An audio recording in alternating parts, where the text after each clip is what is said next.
What I want to do today is tell you a contemporary Aesop's fable. It's a story about how business can thrive if it reaches beyond its own narrow interest. Now, as I'm sure many of you know, Aesop's fables often involve pairs of animals. You've got the hare and the tortoise, the dog and the fox, the serpent and the eagle. And my story is about the bees and the wasps. And to explain what I'm going to describe as the bee business model and the wasp business model, and because this is a contemporary Aesop's fable, I'm going to draw on a bit of current science. Let's begin. Once upon a time, the ancestor of the modern bee was a species of wasp that hunted in flowers. Now, many of you probably know the way that wasps make a living is they find prey insects, they sting them, which paralyzes them, they then carry them alive back to their young, they dissect them, and they feed them to their young. Now, that's how social wasps do it. Solitary wasps don't take out, they eat in.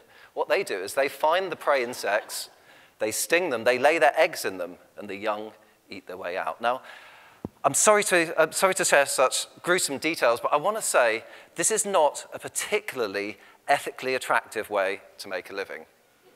I call it exploitative. Think of it in pie graph terms. Somebody else has baked a lovely, fat, juicy pie, then along come the wasps, and they've taken their cut. So that's the exploitative model.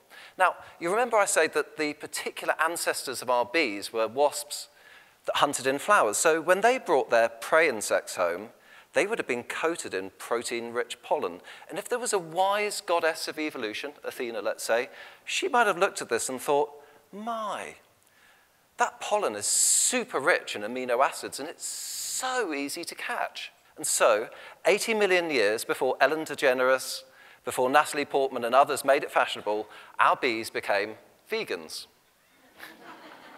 But they didn't stop there. Now, the fate of the bees and the fate of the flowers were inextricably linked, and you've got this boomerang effect going along, and suddenly the bees started doing everything to help the flowers. So the bees developed what's called scopal hairs, big hairy backs so they could carry more pollen, and actually pollen baskets so they could carry even more.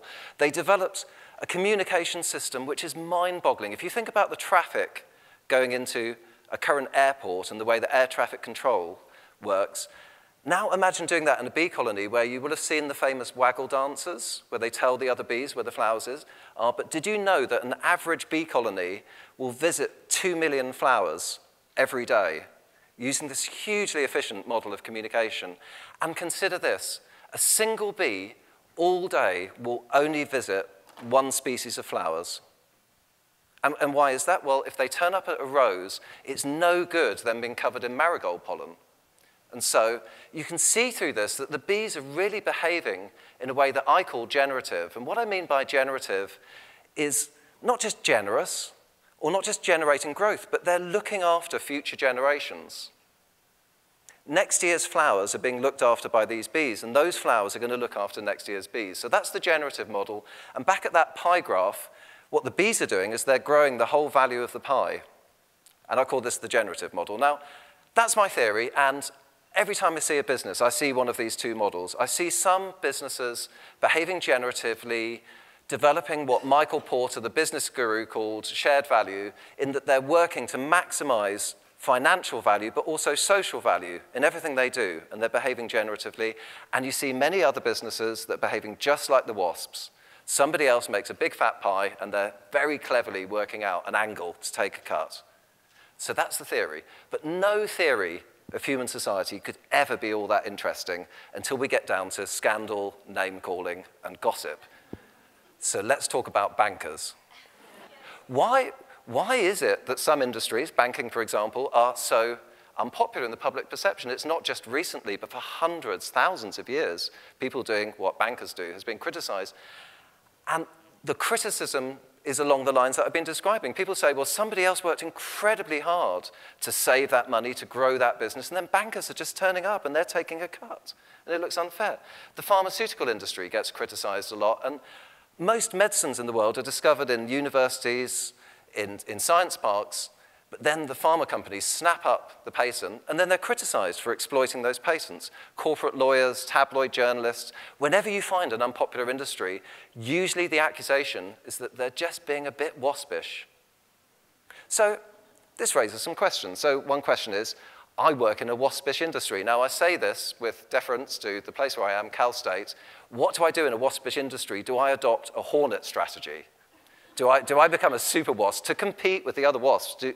Or could I actually take a beeline? Now, another industry that had been hugely criticized over many years and decades was the beauty industry. But then along came Anita and Gordon Roddick's Body Shop, and as many of you will know, they brought a whole environmental sensibility, they brought social campaigning, and a wonderful spirit and a really different, refreshing approach, and much more of a generative approach, as I'll describe.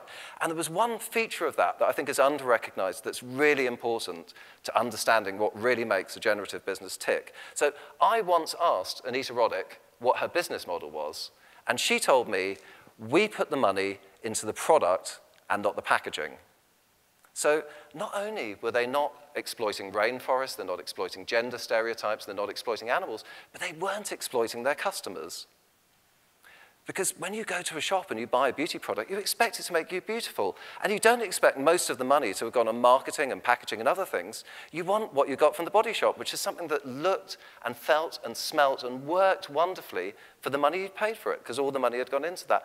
And that's an absolutely key thing about being a generative business, is it's not about sustainability departments, it's not about charity. All of that stuff's important, but you won't be truly generative until you look at the core of what you do and you make that ethical. And if that's serving people, everything else can flow from there. So what if you work in an industry which perhaps is, just because of what it does, inclined to be generative? Like, let's say the pensions industry, they're looking after people's long-term future. There's a company I know in Europe called Legal & General, and they are the biggest investor of that type in pension funds, and they're one of the 10 biggest in the world. And they sat down years ago, and they talked about their purpose, and they said, what are we here to do? And what they agreed is, really simple. We're here to provide a better world to retire into. That's what people give us our pension money, and then they can expect to have a good life at retirement. So wouldn't it make sense if the billions that we invest, those investments also created a world which was better to retire into?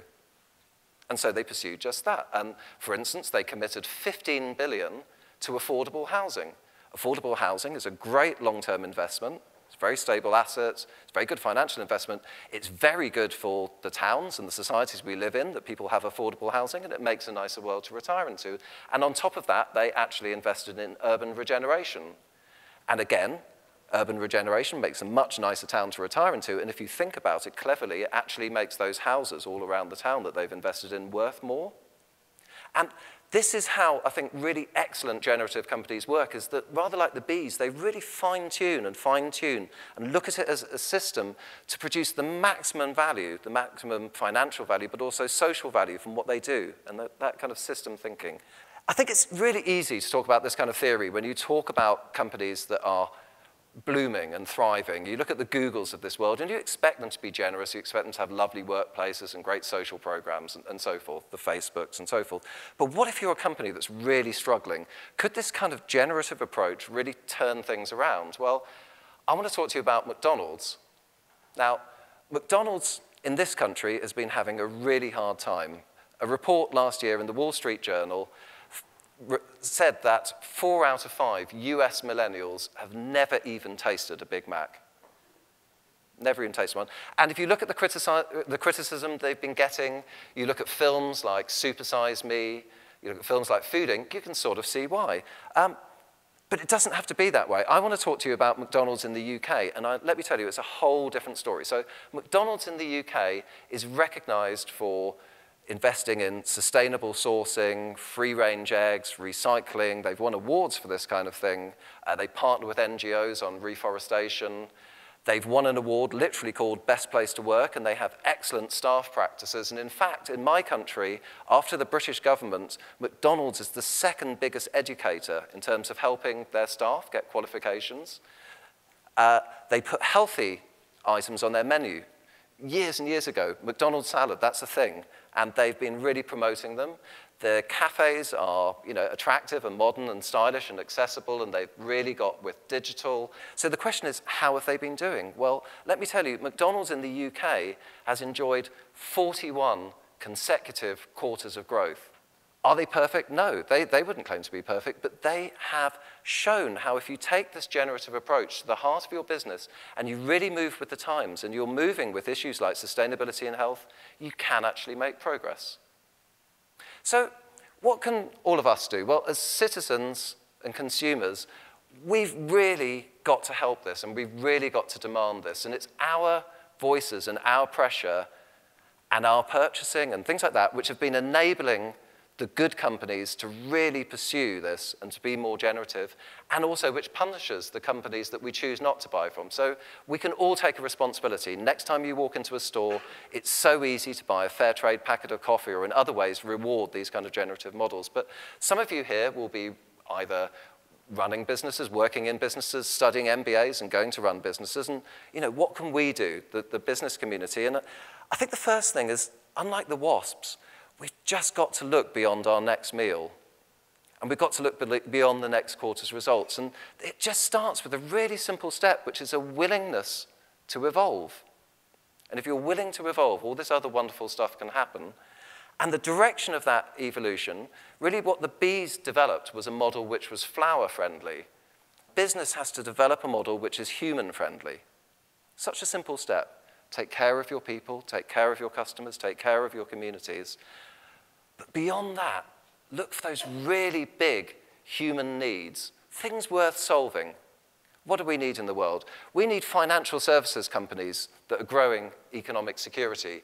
We need food companies that are addressing issues like gut health and immunity. We need sports companies that are making exercise accessible to everybody. We need media companies that are not spreading fear and distrust, but actually enlightening and empowering. And we need technology companies also that are empowering and not overwhelming and distracting, but really sustaining life. And I've mentioned all those examples because I know companies that are doing each one of those things as their model, and businesses really starting to move in this direction. And so I think we can start to look forward to a time when I was first going into the workplace, I think myself and most of my peers would look at business and we sort of thought it was a bit waspish.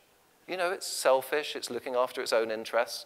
And I think we're now starting to appreciate just what a big role business can play. Business, after all, with all its bee-like industry, its momentum, its resources, its capital, its innovation, business can start to help us build a better world. And wouldn't that be the bee's knees? Thank you.